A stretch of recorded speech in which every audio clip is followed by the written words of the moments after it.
Alright folks, welcome to Premium Fuel Mag. Today we're here back in Stu's garage and we're going to be working on the exhaust for the V8 Miata slash MX 5.0. So a little pre-warning, I've been at this particular project now for about 4 weeks. I'm going over and I'm reshooting a couple of things just because I don't know what video I've taken so far. So the continuity in this video is going to be all jacked up, but I'm trying to put something together that's still somewhat chronological and that you guys can actually see what's going on. So I'll be piecing bits and pieces of what I had before with what I'm going to shoot right now. So anyways, what we're doing right now is we're making the exhaust for the Miata. First things first, we actually have to address the header issue. So let's go ahead and take a look at the car and see what we've got going on. Alright, so throughout this entire build, I've known that I'm going to have issues when it comes to addressing the exhaust. I have never been 100% sure what I was going to do to address those issues, but you know, anytime you're doing a motor swap or a massive project like this, there's some things that you just have to accept that you will come up with a solution when the time comes. Otherwise, you'll just never start on these things. You can't just say what if, and then use that as an excuse not to start, or you just never will. And you'll never finish. So, you know, even with the Mustang, which is over there, there were certain things when I started I didn't know how I was going to address them, but everything worked itself out in the end. And that pretty much applies to any project, any large-scale project that you've got going on. If there's something that you know that you can solve and you don't necessarily have a solution at that point in time, don't let that stop you from getting started, because otherwise you'll just never finish. You know, don't let the details just stop you from trying. So anyways, my first plan was to send the exhaust down and forward by mounting the headers backwards and figure it out from there. So that's how we currently have things set up. People in the past have suggested that I do a fender exit or a hood exit, and that would be an easy, viable solution, but I really just don't like those things. Personally, I just don't like that. So I really want the exhaust to come out the rear, or actually the side of the car. I have a really cool idea for exhaust tips that I'm going to do, but we'll see that at a later time. But I just don't like the front exhaust. It's not good in my opinion. All right, so we've got the header pulled out of here, and as you can see, we've got a pretty good amount of space on this side to send the exhaust down, but that's going to require some serious modifications to the header, and that's not necessarily an easy task to undertake. But you know, we're going to go ahead and take our best stab at it. I went ahead and purchased a brand new set of headers, which I'm going to chop up, and we're going to try and snake this thing all the way down through there.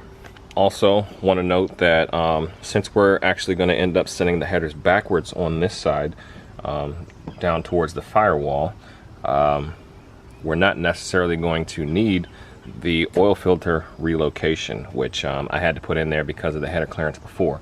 I think I'm going to go ahead and keep this around and just see how it works. If I don't have any problems with it, I'm probably going to go ahead and use these -10 AN lines to install an oil cooler, put a nice big oil cooler on here. That way, help this thing so I can drive it even harder. So basically the plan of attack here is to just put a notch in all of these tubes right here and bend this whole assembly over to the side a little bit to basically give the flange a little bit more angle, and then we're going to test fit it, and then this tube right here is going to need to be bent in just slightly, as well as this tube right here, because that's going to hit the back of the engine block. And once I do those things, obviously I'm going to have to patch this back together, which is going to be a little tedious effort, but I have the skills to do it. It may not be pretty, but it will be done.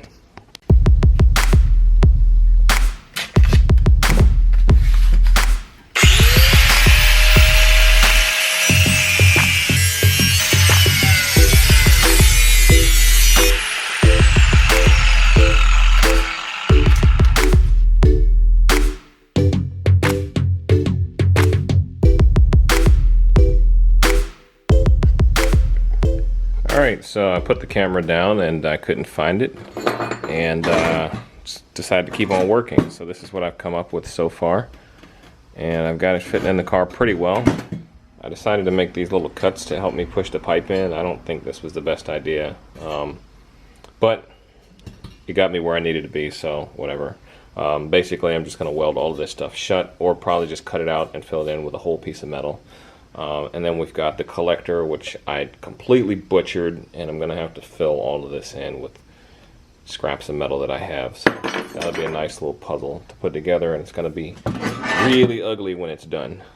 But I do have a header that fits, and this is awesome because I'm gonna be able to run the exhaust the way that I want to, at least on the driver's side. Alright guys, so this is the end result, what I came up with. It's not very pretty, but this thing fits beautifully. It looks like it was molded straight to the block. So basically what we've got going on here is, like we talked about, we made slits along the top of here so that we could bend this whole header assembly down. I actually had to make a cut in this runner right here and actually shorten that so that it sits closer to the engine block, because you know, this thing was like out to here before, and we needed space to clear the steering shaft. And then we got these two big ugly dents right here where I actually cut material out and installed another piece of pipe in right here, because the steering shaft comes right through here at this angle. And then this little Frankenstein mess down here was just because the back of the header, you know, used to stick out like that, and it was a little too much. It was getting into the bell housing of the transmission and into the firewall, and it was just too much, and plus it needed to go straight down anyway. So I basically chopped the crap out of that and pieced it back together. Really hoping that the heat does not cause this to crack, because if it does, it's going to cause really weird O2 sensor readings, and I probably won't be able to figure out why. So I just hope it doesn't crack. So next thing we're going to do is go ahead and test fit this inside the car. I want to see how far down I need to take this pipe, and what I'm going to end up doing is probably putting a V-band on the end of this pipe, and then down from the V-band is probably going to come over 90 degrees like that to meet whatever the rest of the exhaust is that I come up with.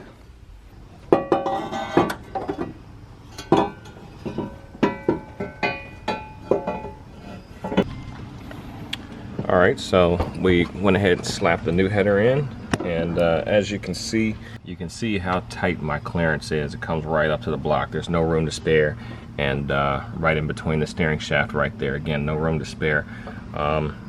It is pretty close down in the corner. That recess that I made could definitely have been a ½ inch lower. So I think when I pull this out, because I'm still doing a test fit right now, I think when I pull this out, I'm gonna shave that down a little bit and weld it back up. So it just needs to come down just a little bit. Let's go ahead and see what it looks like underneath the car. Alright, so underneath the car, this thing came out to pretty much the perfect length, and I'm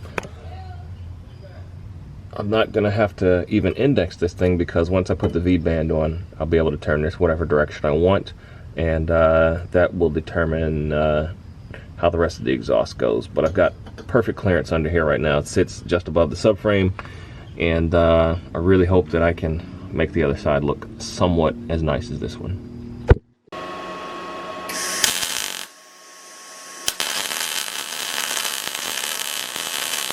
Alright guys, so here's what we've come up with. We've got our header, we've got our V-band flange on there, we've got our 90-degree bend. This section is actually going to become the rest of the exhaust for the car. And we've got our flex pipe on here. So I know I've said it in other videos, but anytime you have a V-band on your exhaust, you definitely want to also include a flex pipe, because even though V-bands are easier and they seal better in my opinion, they are a little bit weaker, and if you have the weight of the exhaust on there and you're driving and your car's bouncing around and everything, you're going to end up damaging these V-band clamps, and then your exhaust isn't going to seal. So to cure for that, put in a flex pipe. It also makes it easier to install your exhaust because you have a little bit of wiggle room, literally. So we're going to go ahead and throw these parts in the car, and then we're going to take a look at the passenger side. Alright guys, so now we're over on the passenger side, and as you can see, the same thing that we did on the driver's side is not going to work over here, because we've got the starter motor, which you can see down there. Fortunately, I think I can get away with doing something a little bit different. I've been staring at this thing and looking at it and planning, and I came up with a solution that I'm not super happy with, which would be to take my exhaust from there and then turn around 180 degrees and go through this area and straight down. That will work, but it's just not the type of thing that I'm okay with doing. So something that I'm actually a little bit more comfortable with is we've got that space right there, and I think I can get away with doing a similar job to this header, which I have another header that we can cut up, and we're going to take that, and instead of sending it backwards that way, we're going to shoot it out to the side there. It shouldn't be as much work as the first header we had to do. So we're going to go ahead, get this side all pulled off, and bring the other header in for mock-up.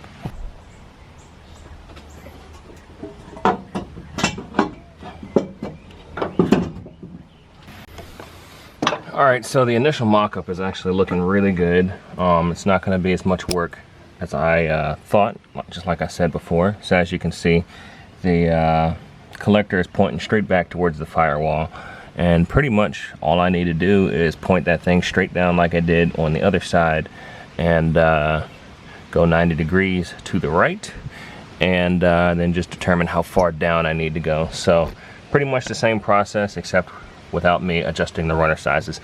The only other challenge that I see on this side is it's really tight trying to get the header down in there. I actually have to go from underneath the car and kind of feed it up through the front end that way.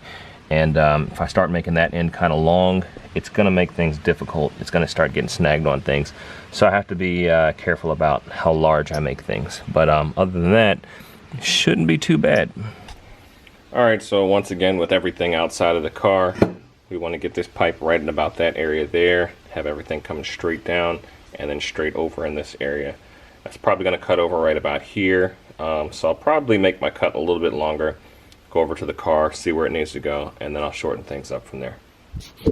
Alright, before we get started with the headers and stuff, you may have noticed in the other clip that the brake line was running right next to the header area, so we're going to go ahead and add some heat wrap to the brake line.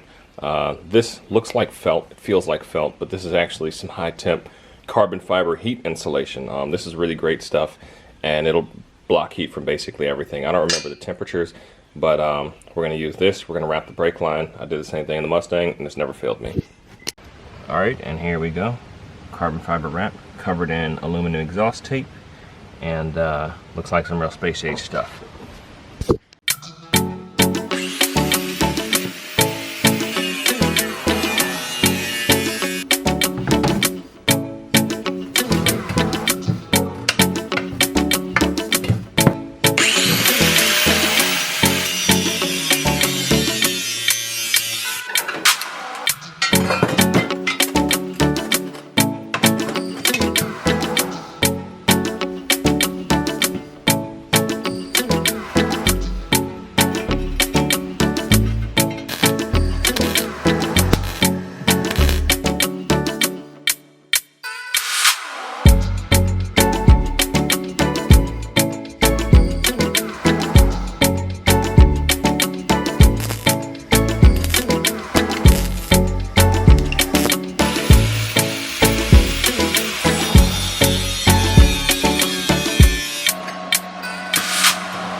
Alright, so this is pretty much the last mock-up right here. We've got things mocked into place, and we've got most of the exhaust header tacked together, and we've got it coming out right there exactly where I wanted it to be out, and it's sticking out just enough for me to stick a V-band on there.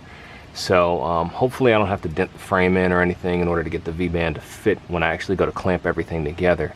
That'll be a little bit fun, but that's the least of my concerns right now. So now we're going to go ahead, pull this back out, and get everything all closed up. Alright, so we're almost done welding this thing up. Slight Frankensteinage right here, but pretty much that's exactly how I need it to be. And as I sit here, custom making my own headers, just want to backtrack and remind myself that the whole purpose of this Miata was to build a simple car that I didn't have to make custom parts for.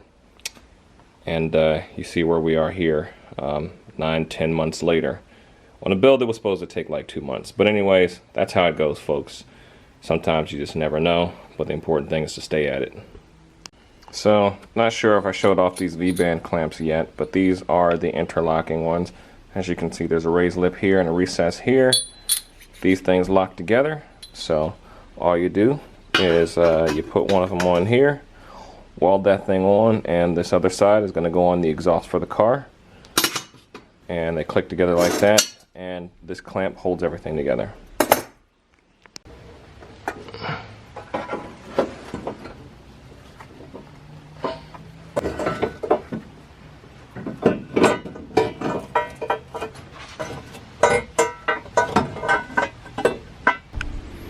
Alright guys, so I just spent like 10 minutes getting all of these header bolts back in. So those are a pain in the butt. Making sure my brake line is out of the way. Put my spark plug wires back on just so I could admire the engine bay. My backwards facing headers and how clean everything looks. The new chrome, or whatever you want to call this material, looks awesome on there. Only to realize that that guy is way too close to the frame rail. I know on camera it looks like it's pointing at the brake line, but it's not. But there's no way I can get my V-band clamp on there. So I'm gonna have to take the whole thing off and change it up a little bit. It's only a small adjustment, but I still have to take everything off. That's gonna be another job for another day. So otherwise, everything is fitting in there pretty nicely. So before we get into the exhaust portion of the car, I just want to take a moment and give a shout out to my buddies, Charlie, Thomas Miata, and Ed Stanley. We all put our heads together and we all talked about different solutions that we're going to do to this thing. I didn't actually do any of the solutions that we discussed, but all of those ideas did put me on the track to get where I am right now and helping me be able to get this done. So super happy for folks with good suggestions and helping just make it happen. Alright guys, so I went inside to basically finish up, and about 30 minutes later I realized I wasn't going to be able to sleep tonight with this thing fitting the way that it was, so I went back and addressed the issue. So I extended this about a ½ inch, turned it slightly different, and now it fits. So we're going to go ahead and put this thing back in the car. And I think we're gonna tackle the exhaust in a different video, just because that might not happen for a while. So thanks for watching, folks. We'll catch you on the next one.